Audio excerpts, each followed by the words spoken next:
หมอยสูงค่ะหมอยสูงพี่ๆน้องๆผู้ปันแห้งขาวใส่หมอหอมกูก็ค่ะเมื่อในก็เป็นวันที่11เดือนธันวาคมที่5ปี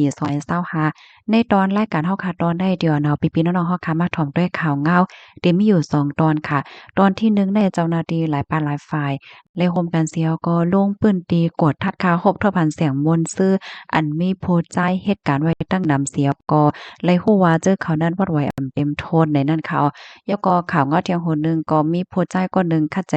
หาเงินเก็บเงินขะนอกก้อยกะว่าไปตั้งอำทุกแม่นในเฮดและถูกญาติเจ้าหน้าที่เขาจี้ยอบในค่ะอ่อนตั้งเปิ้นได้แต่เฮามาถ่อมด้วยข่าวโหในนะคะเมื่อวันที่10เดือนธันวาคมที่5ปี2025ในมีข่าวเงาออกมาว่าอยู่ที่ห้องการฝ่ายจัดหาการงานเจ้าหน้าที่ฝ่ายกดทัดก้นเข้าออกเมืองฝ่ายปลีกอีกป้าผู้เกี่ยวข้องค่ะไล่คมกันเสียวก็ลงปื้นตีกวดทัดนะคะอันที่เปิ้นลงเปิ้นที่กดทัดได้ก็เป็นในวันที่เก่านะคะเลยกดทัดเหมือนจังหนังว่าสัปปาล้านโนดเสียงมนต์ซื่อตั้งเสียงตั้งมนต์ใน8ดีในพื้นที่เมืองเกาะกรุงเทพเหมือนจังหนังดีลาดพร้าวพญาไทห้วยขวางแหละจังได๋ค่ะอันเจ้าหน้าที่เขาไล่กดทัดนั่นแต่ก็ครบถ้วนพันเสียงมนต์ซื่อดีหนึ่งอันที่ฮ้องกันว่าปาโฮสนะคะเปิ้นที่นั้นแต่ก็มันสิมีผู้จ่ายเหมือนจังหนาวผู้จ่ายหังเลหังเล่าว่าสังว่าจังได๋เนาะมาเฮ็ดการเฮ็ดงานเสียก็รับตอนแขกปันลองใส่ใจร่มราด้วยถึงแขกร่มราแขกอันมาเหละมาแอวนั่นอยู่เฮ็ดจังไหนเจ้าหน้าที่เขาในก็จังไลย้อนกดทัดวัดไว้ว่าสังว่าจังไหนนั่นน่ะเนาะก็ครบถ้วนพันว่าผู้จ่ายเล่าจังได๋ค่ะเป็นแห่งการค่ะเนาะมีอยู่10ก้อจังได๋เนี่ยค่ะเขาในก็อย่าเอาตั้งเพศค่ะตาก้อหนึ่งได้เหตุการณ์เลยดีมีไว้ขวางเหตุการณ์นะคะแล้วก็เหตุการณ์มีไว้ขวางเหตุการณ์เสอยู่ในเมืองไทยเลยดีมีวัดไว้สังใน7ก่อค่ะแทงตอนหนึ่งก็เหตุการณ์มีไว้ขวางเหตุการณ์และอยู่ในเมืองไทยวัดไว้หมดอายุอันในห่ำ2ก่อเฮ็ดจังได๋ค่ะ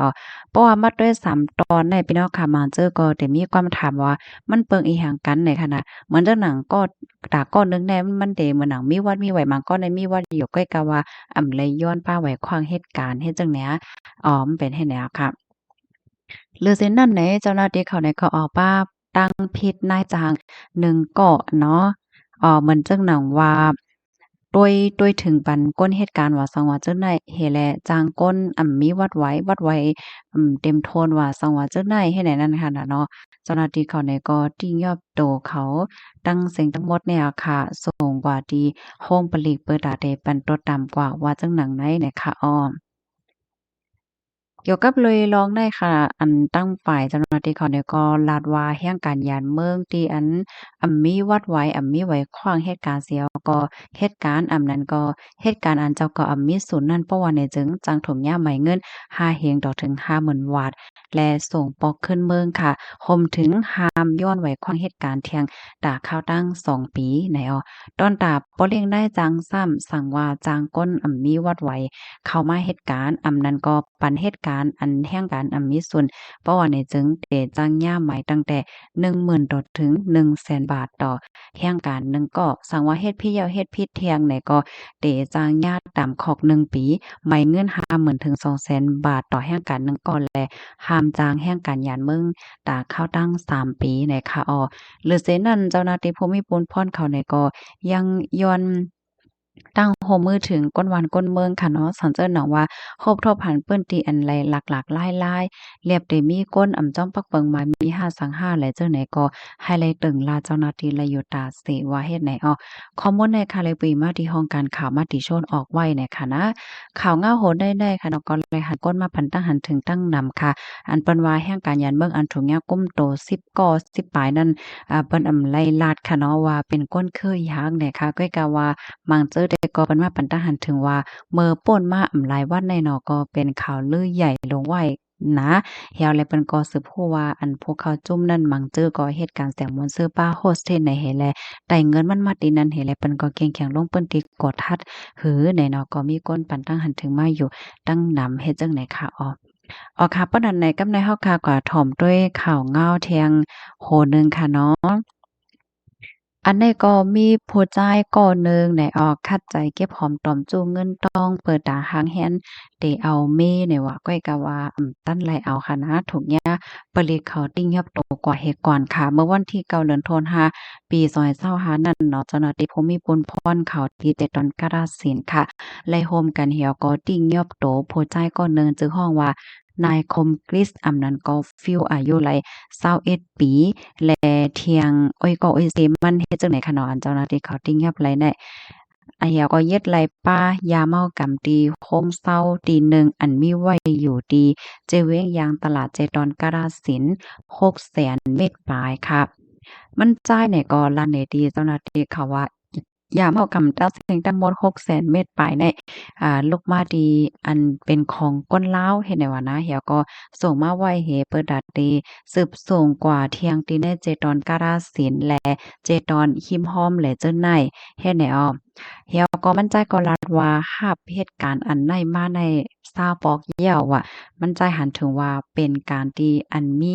ลายไหลหลีเฮ็ดให้มื้อเหลียวก็ซ้ำเป็นข้าวคิวอันโหลคัดใจเก็บหอมตอมจุ้งเงินตองเปิดตากว่าย้อนเมเปิดตาเฮ็ดป้อยปางแขกเอาเมว่าเฮ็ดให้เขาก้อยก็ว่ามั่นใจเนี่ยก็ถูกญาติเจ้าหน้าที่เขาติ้งยอเหี่ยวแลได้ส่งโตกว่าปันโตต่ำกว่าจำหนักปักเปิงหมายมีวันเมืองเนี่ยค่ะเหลือเศษนั่นก็เตไต่เงินจ้อมหาอันเขาเหตุการณ์คมกันนั่นเหแลปันโตต่ำกว่าว่าไหนค่ะข้อมูลในก็ค่ะเลยไปมาที่ห้องการข่าวมติชนออกไว้ในค่ะนะอันข้อมูลอันได้ก็มันไหลตอนสอนว่าจังหือใดอันแต่มันแต่ก็มันจ่ายในใครมีหน้าหอต่อเฮิรนค่ะเนาะใครมีเงินไว้เฮ็ดในเหก้อยกะว่าซ้ำเลิกเฮ็ดเกี่ยวกับเลยลองอันผิดปักเปิงหมายมีนั่นน่ะเมื่อเหลียวในเมก็อำไลเนาะสิทำยาเอาตั้งเพศย่าเจ้าหน้าที่เขาเอาติ้งยับก่อนในหัวแต่ญาตกคอกเป็นหลายเดือนหลายปีเฮ็ดจังเนี่ยเมก็อำไลยก็ซ้ำอำไล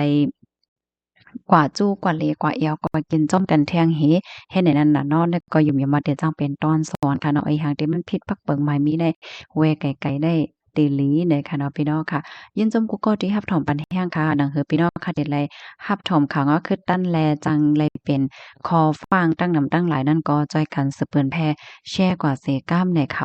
ปยก็อันที่ใครไม่ใจถึงพี่น้องค่ะเห็นและใครเป็นฟังแทงในมื้อเหลียวในค่ะเนาะเจ้าหน้าที่ภูมิพลพรเขาได้ เปิ้นมีไว้มันเหมือนจังหนังว่าเป็นพรอเจกต์โครงการอันหนึ่งค่ะนะที่อันเปิ้นร่วมกันหลายภาคหลายฝ่ายเพราะเปิ้นเลยสืบรู้ว่ามันมีลองจ้องปักเปิงหมายมี5เฮ็ดผิดปักเปิงหมายมี5สังหารเนี่ยเปิ้นได้ร่วมกันลงเปิ้นตีกดทัดติ๊กๆเฮ็ดจังได๋ค่ะ